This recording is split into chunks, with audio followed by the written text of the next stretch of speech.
Everybody uses Grieg at Halloween. Haul the Mountain King this, haul the Mountain King that. But there's so much more that you can do with Grieg that fits at any time of the year. And he's especially great for lower elementary school.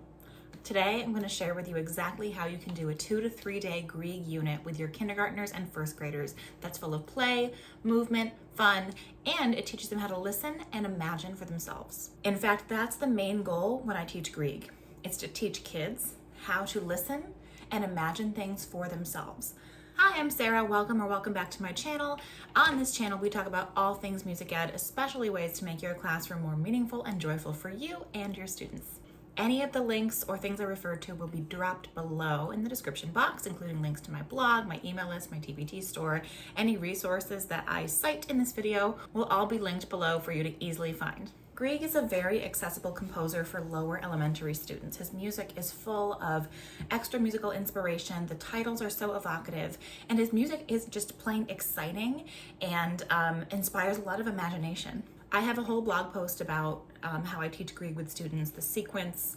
I have a few other little videos in there as well that I can't put on YouTube because of copyright issues. So do make sure you check that out. I'll link that below. Before you get started with Grieg, like before you start to do Grieg tomorrow, there are a few materials that you're probably going to want to set aside just to have and be prepared for your Grieg mini unit. And they include, there's a freebie in my TPT store. It's a mini poster of Grieg with a few different graphics like a troll and the Norwegian flag. You might want to set aside scarves. Another freebie that you might want to use for my TPT store is listening logs. I have 3 different kinds that are just for different grade levels. Colored pencils, drawing utensils, things like that. I also did use a morning mood puppet show kit from another seller whose name I'm forgetting right now, but I will link that below.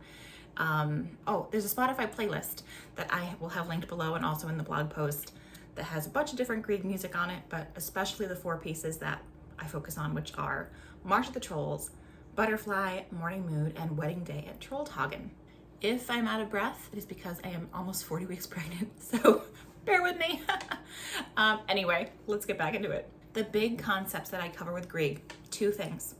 Listening and imagining, or listening and responding, but we really try to focus on that imagination part, and Squilt, which is super quiet, uninterrupted listening time. On the first day of Grieg, I start my classes like I do pretty much every other music class with an excerpt. And the music playing as they walk in on the first day of Grieg is March of the Trolls. They enter the room, the music is playing, we simply walk around the circle, and we listen to about a minute of it. It's just an excerpt. The song continues, like there is more to March of the Trolls than 1 minute, but you do not need to play it all the way through. Don't be afraid of excerpts. Also, don't be afraid to repeat, especially with an excerpt that's only a minute long. Don't be afraid to repeat things like 3-4 times. I'm letting them listen, but we're changing how we're interacting with it slightly each time. So that's the second time we might keep the beat. And then we take a seat. That's when I tell them that the song is called, and I know songs technically have words. I use the word song to refer to most musical excerpts we listen to. I say this song is called March of the Trolls. Does that make sense to you? Why do you think that makes sense? Why is that such a good title? With that in mind, I then ask them, because telling them that title, which is going to be key in this Grieg unit, is going to act as sort of a springboard to help students start their imaginations going. Because if you just ask a 5-year-old to think of something that's happening in the music, that's kind of a confusing question.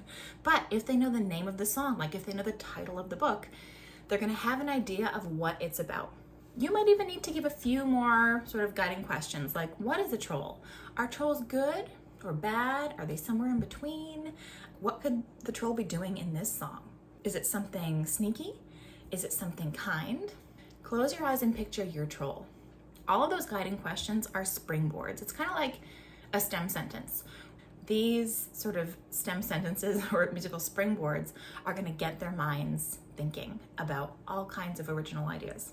Now it's time for students to learn who wrote this song. And I introduce him as Edvard Grieg. He's a Norwegian composer. We find Norway on the map. We learn that he's not from America. We learn that he lived a long time ago. At this point, that mini poster that I referred to at the very beginning is up on the wall. And I tell my students that, Edvard Grieg thought of March of the Trolls. He thought of those musical ideas and he wrote them down, and people can play it now and people can hear it on Spotify or online. They can go and find his music, even though he is not living anymore. This might sound like a lot of talking, and perhaps it is. I don't like to talk at students though. I mean, of course, sometimes you have to convey information by talking to students, but so far I've really been talking at them, like, here's his name, here's where he was from. But I'm gonna stop there because whenever I introduce a new composer, I like to sing them this sort of like, I make up a short biographical song about them, and I sing it to them. And it's full of these little facts that we refer to, or the main idea of our units. So next, I say, all right, I'm gonna sing you a song about Edvard Grieg. And it's got some facts in there about him. It's got some information about him in the song. I wonder if you can listen to see what we can learn about Grieg from the words. And I'll sing it 1, 2, 3 times. The fourth time, or the third time maybe, I'll leave out the last word in every line and they have to fill it in. It's fun and it's informative. Here's the song. There was a man named Edvard Grieg, and Norway was his home. He played piano for his friends, and he loved fairies, trolls, and gnomes. And he loved to compose, as everybody knows. And he wrote songs with special names, so you could see the pictures in your brains. The last line there. So you can see the pictures in your brains. I'm going to refer to that phrase for like the rest of the mini unit. So the rest of class this day, the rest of class the next day or 2 days, because when we listen and imagine stuff to music, we're really trying to see pictures in our brains.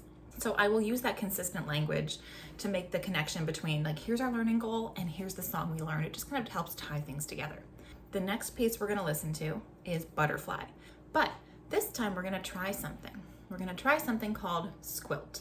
The idea of Squilt, which is super quiet, uninterrupted listening time, is a skill that I'm gonna start practicing with students in K and 1 when we start learning about Grieg. Sitting and listening without really interacting very much with it is hard. It's hard for 5-year-olds, it's hard for 10-year-olds. It's hard. And I think you can help students feel a little more comfortable with this idea by acknowledging that from the start. I say, Squilt is tricky. It's hard to sit and listen and be quiet for a long time. And by a long time, I mean like 30 seconds to a minute. It's hard to do. So we're gonna try our best when we close our eyes and listen to, and I'll give them some options. You know, what can you do with your eyes closed? You can try to see pictures in your brain.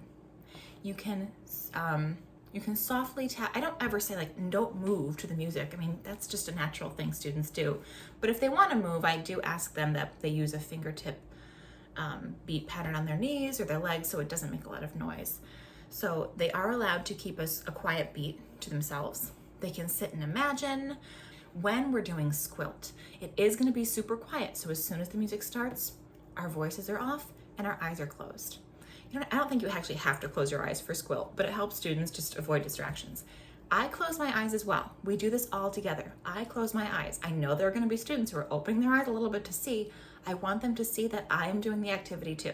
All of this takes practice, but with Butterfly, I'm literally using like the first 30 seconds, and the whole piece itself is about 1 minute and 30 seconds. So it is a short piece, and we're going to work our way up to listening to all of it, but the first 30 seconds is really all students need to get an idea of what could be happening. And I tell them the name. I don't think I mentioned that. Whenever we're listening to Grieg in this unit, I tell them the name of the music. That's that springboard to get their imaginations turning. After we listen maybe a second, a third time, and this is all done with Squilt, eyes closed for those 30 seconds of the first part of Butterfly, we share what we saw in our heads. And you might get a range of answers. There may be students who have absolutely no problem with this. There may be students who cannot do this yet. That is okay. As students are sharing what they are seeing and experiencing and imagining, those are just going to act as more springboards for students who are having trouble with this to kind of latch onto and like pull into their brains as, again, like a sort of stem sentence to help them complete a full imaginative thought on their own. Now, because these are little kids, we are going to listen to all of Butterfly again. But this time we'll open our eyes and we will use our hand to show what the butterfly is doing, going up and down, swirling around, being low, being high. If students are ever just mimicking other people, that's fine too. They are learning and practicing this skill of thinking of things for themselves, listening and responding in the moment. That does not come like that to every kid. If they're mimicking you, if they're looking and mimicking someone else, that's fine. Those activities generally take us through one day, maybe a day and a part of the next day as well. But that I think took me through one day with lower elementary school.